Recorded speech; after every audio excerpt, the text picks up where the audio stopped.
go into my coaching session. Being a fourth-year PhD student isn't easy. Apart from my fully French food discoveries, that's my last year to write a thesis, along with several papers, and the trickiest part, of course, searching for a job. Multitasking as hell. I've already started looking for offers, but sometimes handling this yourself, or even only with the help of your supervisor and your friends and your peers, becomes almost impossible. Previously, when searching for my first lab experience, I already tried mentoring. That's when someone from your field takes care of you and of your professional goals. I love the experience, but this time it's a coaching program I'm undergoing. The opportunity comes from our institute. These are one-on-one sessions with a coach from outside of your specific narrow field, but still academia related. Idea of those sessions is to clarify your needs and ultimately target them, meaning searching for a job. You can think of coaching as of a therapy session with a specific goal. Therapists will never solve your problems directly, but they will guide you to the way out. In our case, they will guide you to the way in. At least that's the idea. So let's see how this works in my case. And I hope that will help you to discover something new.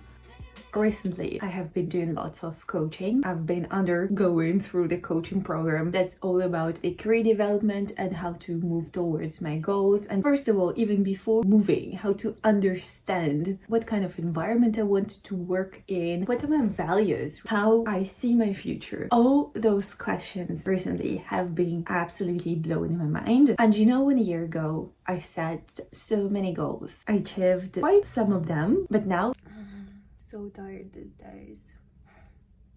Then I look at my calendar and it's like crystal clear what's going on. I need some time to rest, so this year that's what I'm doing. Concentrating on a few goals rather than just spreading myself over the noise, which is not necessarily noise. Those are the goals that help me be consistent, either with my health or with my eating habits. I had a goal of doing 100 workouts. Instead of keeping this as a goal, I would rather pass on to a habit. So now when the goal 100 workouts becomes just a simple goal of doing 2 workouts a week with a specific days, I'm taking this responsibility of myself to every week reflect on when and where I can do my workout. I just have a fixed day. I know that on Sunday I run, on Thursday I do bouldering, and on Monday I do trampoline. And I stick to this timetable no matter what. And if there are cancellations or plans that I have to take into account this way, I would just adjust, but I'm no longer tracking my workouts. I think we're done here. Same with eating well. I'm just going to be accountable every single day, and I'm trying to take a habit of eating twice a week. I've been testing this idea of interval fasting, so my first meal is at noon, and I obviously also take the dinner but around like 7 p.m. I'm actually eating with a dog today. Here is Billy.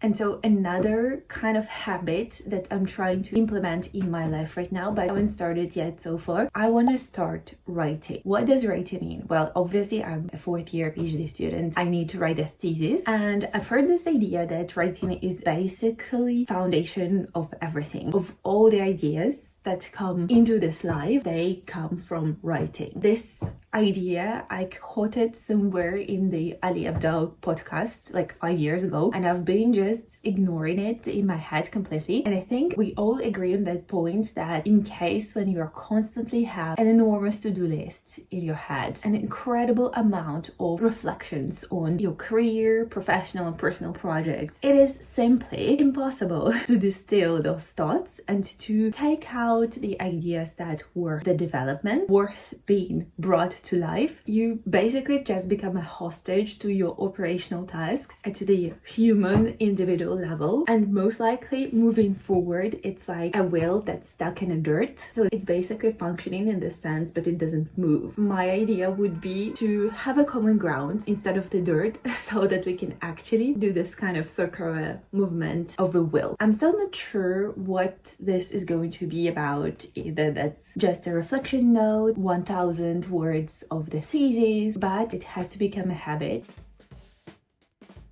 At some point, leaving at 7 p.m. feels like leaving at 9.